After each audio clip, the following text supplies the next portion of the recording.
Hello there, it's just David here with my weekly message. Coming up to time of year which clergy sort of sometimes are head with some sort of apprehension, which is our APCM, the annual parochial church meeting. It's what the church calls an AGM, an annual general meeting, which every other organisation has, but the church has it slightly differently always. One of the reasons is it's actually two meetings. It's a sort of boring legal thing, but technically the first meeting, which is open to anybody who lives in the parish, elects church wardens. And that used to have all sorts of other powers, like setting the tithe that people were expected to give. Maybe we should bring that back. That lasts for sort of normally 3 or 4 minutes, and then once you've elected the church wardens, then you go to the APCM, which is a more general sort of like an AGM, an annual general meeting. And one thing that the lawyers, I think, have got right this year is finally we've moved it so that we don't have to have them until the end of May, which is much better. A lot of organisations say by the 8th of April, but of course for churches that's always rather difficult because you normally find about the second week of April you get Easter. And everybody's sort of just got over Easter and had perhaps a little bit of a break afterwards, and then suddenly you've got to cram in a sort of meeting before the end of April. So it changed with COVID because they kind of extended the time because of various sort of lockdowns and things. But actually, they've now decided, and I think it's very sensible, to keep that change. So we're coming up to ours fairly soon. AGMs or APCMs or whatever, and this is general for organisations, are I think interesting because either they're not very interesting or they're absolutely crucial, because of course annual general meetings have great power, and I'm not just thinking about the church here.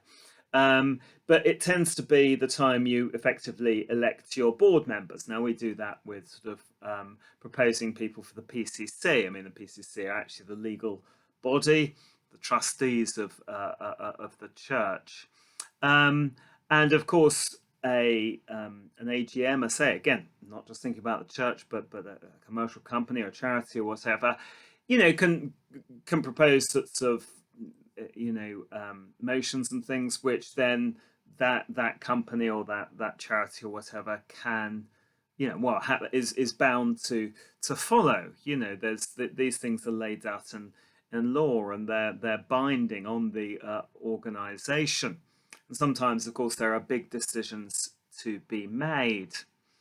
As I say, we slightly live in a bit of dread of sort of APCMs which aren't run of the mill, because as with most of these things, what tends to happen is that the meeting goes very quickly and very smoothly. Some may even say that it's almost a sort of waste of time. It's a rubber stamp of things, until of course something controversial comes up. And as I say, you see this in all sorts of walks of life. So you might think a big company which has had its sort of AGM of shareholders, and nobody's really worried about it until you get a sort of shareholder movement that's either very happy with something or wants to force a certain change in policy or personnel, and then there's a kind of perhaps a big movement. Everybody piles in to achieve that, and what was something that just kind of went through on the nod suddenly becomes a really big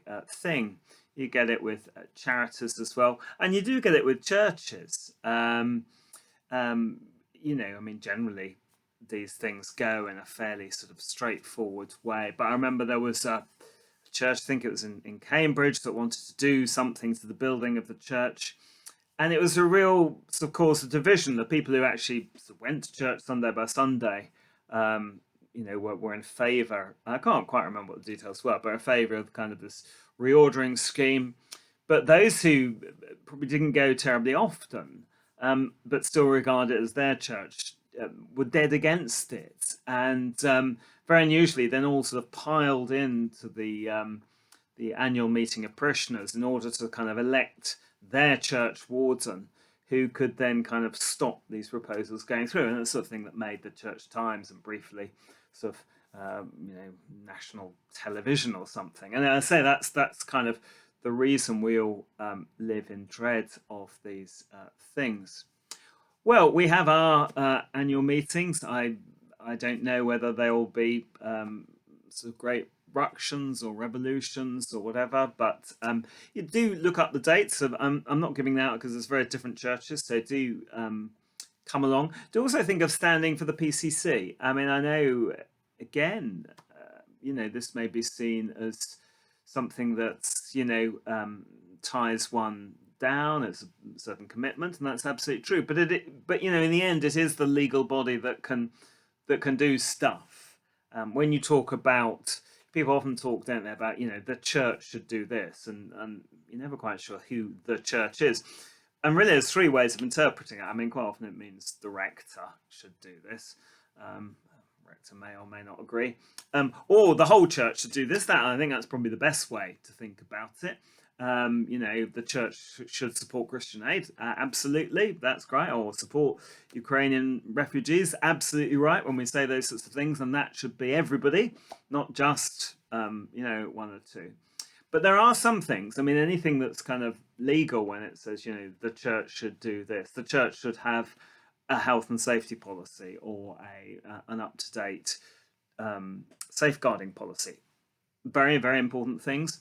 But it's that's the sort of thing that the PCC must do because it's the only legal body that can do those things. So it is kind of important. So I do, because we are slightly short of people, encourage you to think about volunteering for that. I have to say, compared to many other parishes, it's not terribly onerous, but it is an important role. But I wanted to reflect perhaps a bit more widely then on sort of lots of things in life, I think, that are necessary that they happen. But sometimes aren't that exciting or that crucial. And I think, those things are important. And if you think about lots of things in life, I'm not just talking about AGMs, but if you think about things like, school governors do, or people who perhaps, check up on things, people who perhaps have jobs that we think are a bit kind of bean countery-ish. I mean, there can be a bit of a kind of, a bit of a sort of, they're a bit petty, they're a bit of a bean counter, they're checking up on things. And I say, I'm talking about all walks of life here. But of course, those jobs in various ways, those tasks are of course important, because for all the sort of, you might sort of be somebody who checks up on, I don't know, something in local government or something, and it may be for 1,000 cases, it's rubber stamping, it's bean counting, it's going through the motions, it's ticking boxes, etc., etc. All those phrases that we use, and I mean, we mustn't, there's no point sort of over-egging these things. We'll spend vast amounts of time on them, but of course, sometimes they are necessary, because sometimes if you didn't tick those boxes, you didn't count those beans, if you didn't rubber stamp those things, actually serious abuses would get through. And sometimes, we've seen that. For instance, there's been controversy about school governors sometimes, haven't there? Where 99.5% of school governance works absolutely fine, but there's a tiny percentage where a disgruntled group of parents or something gets into a school and causes all sorts of difficulties and ructions.